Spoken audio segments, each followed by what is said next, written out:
గురుబ్రహ్మ ప్రేక్షకులకు నమస్కారం అండి. ఈ వీడియోలో 2026 నుండి 2027 వరకు అనగా శ్రీ పరాభవనామ సంవత్సరంలో జ్యేష్ఠ నక్షత్ర జాతకులకి ఎలా ఉండబోతుందో వివరిస్తాను. శ్రీ దుర్గాదేవి జ్యోతిష్యాలయం. మీరు ఇప్పుడు వరకు ఎక్కడెక్కడో జ్యోతిష్యం చెప్పించుకుని నిరాశ చెంది ఉన్నారా? అయితే ఒక్కసారి గురువు గారికి ఫోన్ కాల్ చేసి చూడండి. ప్రేమ, పెళ్లి, ఉద్యోగం, రాజకీయం, విదేశీ ప్రయాణం, ధనం నిలకడగా లేకపోవటం, భార్యాభర్తల మధ్య గొడవలు, ఆస్తి తగాదాలు, అప్పుల బాధలు, స్త్రీ పురుషుల ఎలాంటి గుప్త సమస్యలకైనా, ఎటువంటి సమస్యలకైనా ఒక్క రోజులోనే పరిష్కారం చూపుతారు. ఈ జ్యేష్ఠ నక్షత్రంలోని 4 పాదాలు కూడా వృశ్చిక రాశికి సంబంధించినవి కాబట్టి వీరికి ఈ సంవత్సరంలో ఆదాయం 11, వ్యయం 8, రాజపూజ్యం 2, అవమానం 6 అండి. జ్యేష్ఠ నక్షత్ర జాతకులకు ఈ సంవత్సరంలో 5వ ఇంట్లో శని, 4వ ఇంట్లో రాహువు, 10వ ఇంట్లో కేతు సంచారం కారణంగా కొన్ని ప్రతికూలమైనటువంటి ఫలితాలు, జూన్ తర్వాత భాగ్యస్థానంలోకి గురువు అడుగు పెడతాడు కాబట్టి అనుకూలమైనటువంటి ఫలితాలు ఉంటాయి. ముందుగా జూన్ 2వ తారీఖు వరకు మెయిన్గా మీకు డ్రాబ్యాక్ ఏంటంటేనండి, నెగిటివ్ పాయింట్ ఏంటంటే గురువు అష్టమ స్థానంలో సంచరించటం. కాబట్టి ఈ సమయంలో మాత్రం ఆకస్మిక సంఘటనలు చోటు చేసుకునే అవకాశాలు ఉంటాయి. 8వ ఇంట్లో గురువు ఉండటం వల్ల ఖర్చులు పెరిగే అవకాశాలు ఉన్నాయి. ఎక్కడైనా ఎక్కువ మొత్తంలో పెట్టుబడి పెట్టవలసి వస్తే లేదా అటువంటి ఆలోచనలు కనుక ఉన్నట్లయితే వాయిదా వేసుకోవడం మంచిది. ఆర్థిక లావాదేవీలలో కూడా జాగ్రత్తలు అవసరం. 10వ ఇంట్లో కేతు ఉన్నాడు కాబట్టి ఈ ఉద్యోగాన్ని విడిచిపెట్టి వేరే ఉద్యోగ ప్రయత్నాలు ఏమైనా చేద్దామా, ఉద్యోగాన్ని ఆపి వ్యాపారాన్ని ఏమైనా మొదలు పెడదామా, అప్పుడు కాస్త ఫ్రీగా ఉంటుంది కదా, ఎవరి మాట వినవలసినటువంటి అవసరం ఉండదు కదా, ఇటువంటి ఆలోచనలు అనేవి జ్యేష్ఠ నక్షత్ర జాతకులలో వచ్చే అవకాశాలు ఉంటాయి. కొత్త ఉద్యోగ ప్రయత్నాలు చేస్తున్న వారికి మొదటి అర్ధభాగం మాత్రం, మొదటి 6 నెలల సమయం మాత్రం అననుకూలంగా ఉంటుంది, ఆలస్యాలు అవుతాయి అని చెప్పవచ్చు. 4వ ఇంట్లో రాహువు, 8వ ఇంట్లో కేతువు యొక్క ప్రభావం వల్ల గృహంలో చిన్న చిన్న అననుకూల సంఘటనలు చోటు చేసుకునే అవకాశాలు ఉంటాయి. 5వ ఇంట్లో శని ఉండటం వల్ల సంతాన పరంగా ఆలస్యం ఉంటుందండి. అంటే జ్యేష్ఠ నక్షత్రంలో జన్మించిన వారికి వివాహం అయ్యి సంతాన ప్రయత్నాలు చేస్తున్నట్లయితే 4వ ఇంట్లో రాహు, 5వ ఇంట్లో శని ఉన్నాడు కాబట్టి సంతానం విషయంలో ఆలస్యం అవుతుంది. ఆల్రెడీ సంతానం ఉన్నట్లయితే వారి భవిష్యత్తు గురించి కాస్త బెంగ పెరిగే అవకాశాలు ఉన్నాయి. వివాహ ప్రయత్నాలలో కూడా మొదటి 6 నెలల సమయంలో ఆలస్యాలు సూచిస్తున్నాయండి. కొత్త సంబంధాలు చేదాకా వచ్చి చివరికి వెనక్కి వెళ్ళిపోయే అవకాశాలు ఉన్నాయి, అంటే ఆగిపోయే అవకాశాలు ఉన్నాయి. ఒకవేళ వాహనాలను కొనుగోలు చేద్దాము అన్నా లేదా ఆస్తి కొనుగోళ్లకు అంత అనుకూలమైనటువంటి ఫలితాలు అయితే ఉండవండి. కాబట్టి ఇటువంటి పెట్టుబడులు పెట్టే విషయంలో మాత్రం డాక్యుమెంట్స్ని సరిగ్గా చెక్ చేసుకోవటం మంచిది. జ్యేష్ఠ నక్షత్రంలో జన్మించి ఎవరైతే చదువుకుంటున్నారో వారు పడిన కష్టానికి ఖచ్చితంగా ప్రతిఫలం అనేది అందుతుంది.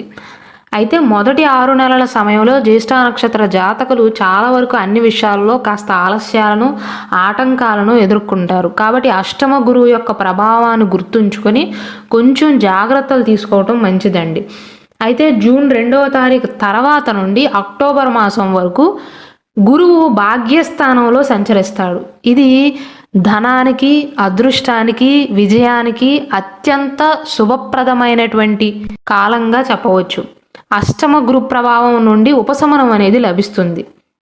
అదృష్టం కలిసి వచ్చి ఆదాయం అనేది పెరిగే అవకాశాలు ఉన్నాయి. పెట్టుబడుల ద్వారా లాభాలు వస్తాయి. గతంలో మీరు తీసుకున్నటువంటి అప్పులకు సంబంధించినటువంటి సమస్యలు పరిష్కారం అవుతాయి. ఉద్యోగ ప్రయత్నాల్లో విజయాన్ని సాధించే అవకాశాలు ఉన్నాయి. స్థాన మార్పు లభిస్తుంది. ఒకవేళ జ్యేష్ఠ నక్షత్రంలో జన్మించి ఎవరైతే ట్రాన్స్ఫర్ కోసం ప్రయత్నాలు చేస్తున్నారు, బదిలీ కోసం ప్రయత్నాలు చేస్తున్నారు, వారికి అనుకూలంగా ఉంటుంది.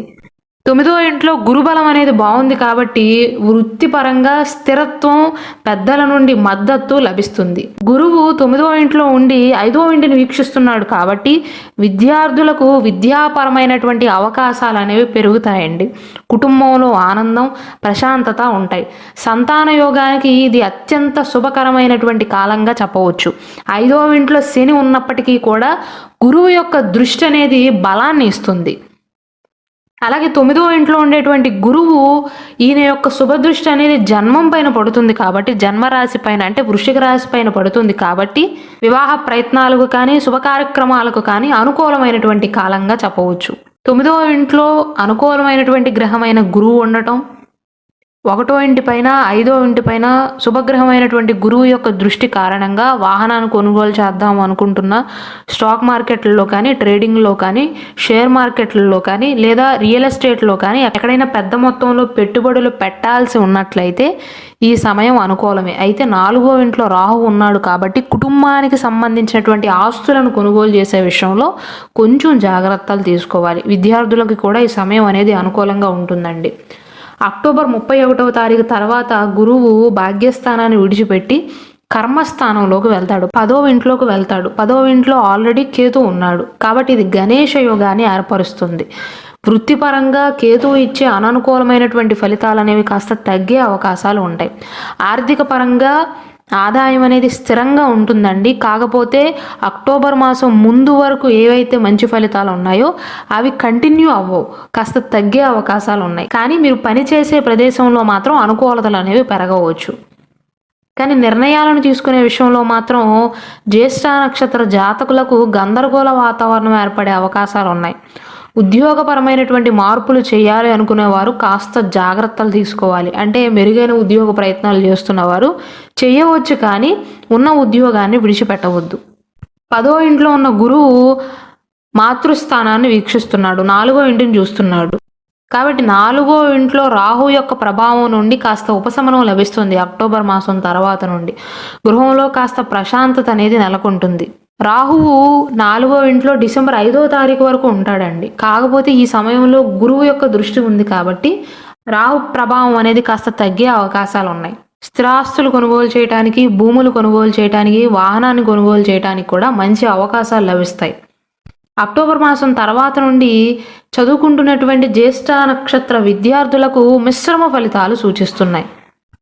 ఒకవేళ జ్యేష్ఠ నక్షత్రంలో జన్మించిన వారికి వారు జన్మించినటువంటి నక్షత్రమే కాకుండా కంప్లీట్ బర్త్ డీటెయిల్స్ కనుక ఉన్నట్లయితే, అంటే వారు జన్మించినటువంటి సమయము, తేదీ, సంవత్సరము ఇవన్నీ కనుక ఉన్నట్లయితే మీ జాతక కుండలి ప్రకారం, అంటే ప్రతి ఒక్క మనిషికి కూడా పర్సనల్ లగ్న కుండలి అనేది ఉంటుందండి. ఒక 10-15 మంది ఒకే రాశిలో ఒకే నక్షత్రంలో జన్మించినప్పటికీ కూడా అందరికీ ఒకే రకమైనటువంటి ఫలితాలు ఉండవు. మీకు జరుగుతున్నటువంటి మహాదశ, అంతర్దశ మీ లగ్న కుండలిలో ఉండేటువంటి గ్రహస్థానాలను బట్టి కాస్త వ్యత్యాసం అనేది ఉంటుంది. మీ పర్సనల్ జాతకం ప్రకారం ఏ గ్రహం బలపడితే మీకు జీవితంలో అనుకూలమైనటువంటి ఫలితాలు ఉంటాయో, ఆటంకాలు తగ్గుతాయో దానికి సంబంధించినటువంటి జాతక రత్నాన్ని ధరించండి. ఒకవేళ మీ లగ్న కుండలి ప్రకారం ఒరిజినల్ సర్టిఫైడ్ జాతక రుద్రాక్ష కావాలి అన్నా, ఒరిజినల్ సర్టిఫైడ్ కరుంగలిమాల కావాలి అన్నా, ఒరిజినల్ సర్టిఫైడ్ జాతక రత్నం కావాలి అన్నా ఇక్కడ డిస్ప్లే అవుతున్న మా వాట్సాప్ నెంబర్కి మెసేజ్ చేసి ఆర్డర్స్ చేసుకోవచ్చు.